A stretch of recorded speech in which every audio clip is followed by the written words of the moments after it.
छोड़ दे मुझे। ए, मुझे छोड़ दे मुझे, छोड़ दे, वरना मैं सबको मार दूंगी। छोड़ दे, छोड़।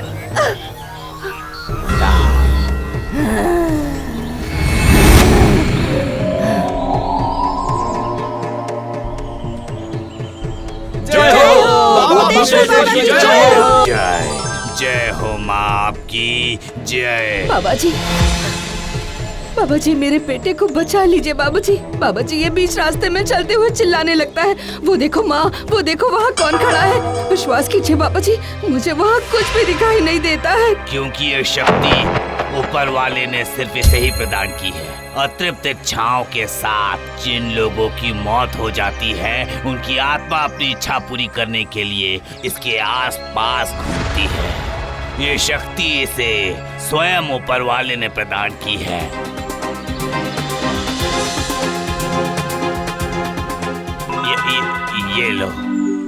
ये लो ताबीज। ये ताबीज जब तक तुम्हारे पास रहेगा, तब तक चाहे कोई कितनी भी शक्तिशाली आत्मा तुम्हारे सामने क्यों ना आ जाए, वो तुम्हें कोई नुकसान पहुंचा नहीं सकती। जय हो बाबा भूतेश्वर की जय हो। ला ला ला ला ला ला ला ला ला ला ला ला ला ला। जो अपनी हजीबी रोक कर रखा करता था, वो शाम होने के बाद भी अभी तक शमशान में ही रुका हुआ है। अभी इसी पेड़ के नीचे। मैं जाता हूँ, उसकी गर्दन मरोड़ कर उसे ऐसा डराऊंगा कि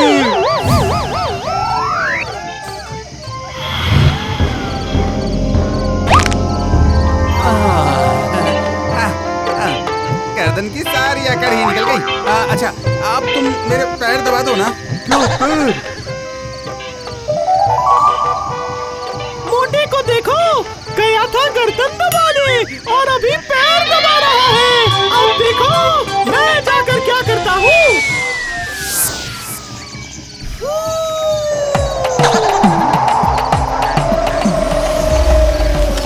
अरे बाप रे!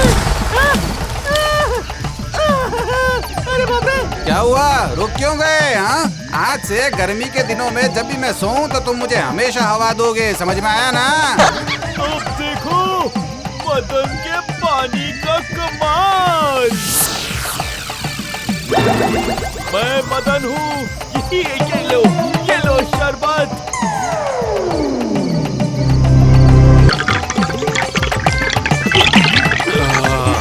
अरे मदन बाबू, आज से तुम ही मुझे मेरी इच्छा के मुताबिक खाना खिलाओगे। देख क्या रहे हो? मुझे अपनी पीठ पर बिठाकर मेरे घर छोड़ करके आओ, समझे?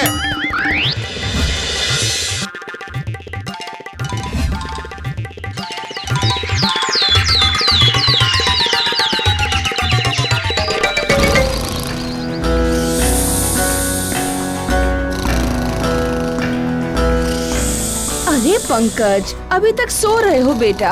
उठ जाओ बेटा, उठ जाओ।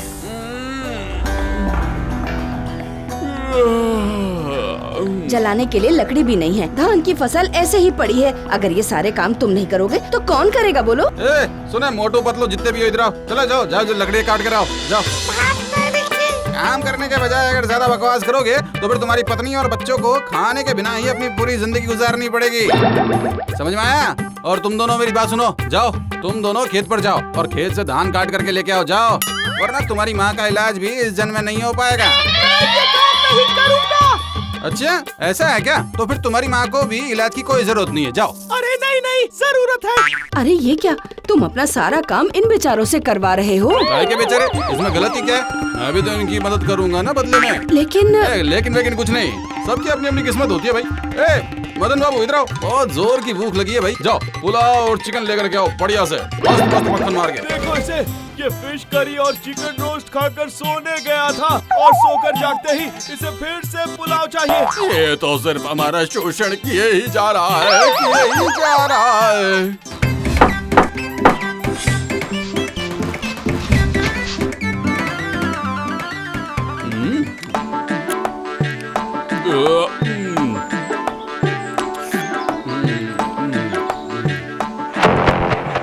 बाबा जी, वो लोग जितने दिनों तक असंतुष्ट रहेंगे वो लोग तुम्हें उतना ही ज्यादा अभिशाप देंगे। बाबा जी आप उन लोगों को अभिशाप देने से मना कर दीजिए। उनका जो भी अभिशाप हो वो मुझे लग जाए। तथास्तु।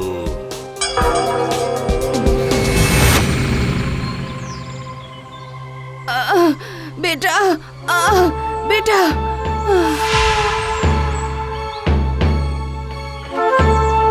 बेटा ये माँ, ये क्या हो गया? तुम्हें क्या हो गया? क्या करूँ तुम नहीं कर पाओगे पंकज। अब तुम अपनी माँ को बचा नहीं पाओगे। नहीं, ऐसा नहीं हो सकता। बताइए बताइए, मेरी माँ की बीमारी कैसे ठीक होगी? आज सूर्यास्त से पहले अगर तुम अपने पास मदद की उम्मीद से आए सभी आत्माओं की मनोकामना पूरी करके उन्हें इस लोक से मुक्ति दिला दोगे, तभी तुम्हारी माँ स्वस्थ हो पाएगी। क्या इतने कम समय में मैं इतना सारा काम कैसे कर पाऊंगा? हम तुम्हारी मदद करेंगे। हमारी मनोकामना पूरी करने के लिए तुम्हें जिन जिन चीजों की जरूरत होगी हम उन सभी चीजों का बंदोबस्त कर देंगे।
माँ, मैं नहीं कर पाया माँ, मैं नहीं कर पाया। माँ, मैं नहीं कर पाया। किसने कहा बेटा कि तुम नहीं कर पाए? ये देखो मैं बिल्कुल स्वस्थ हूँ।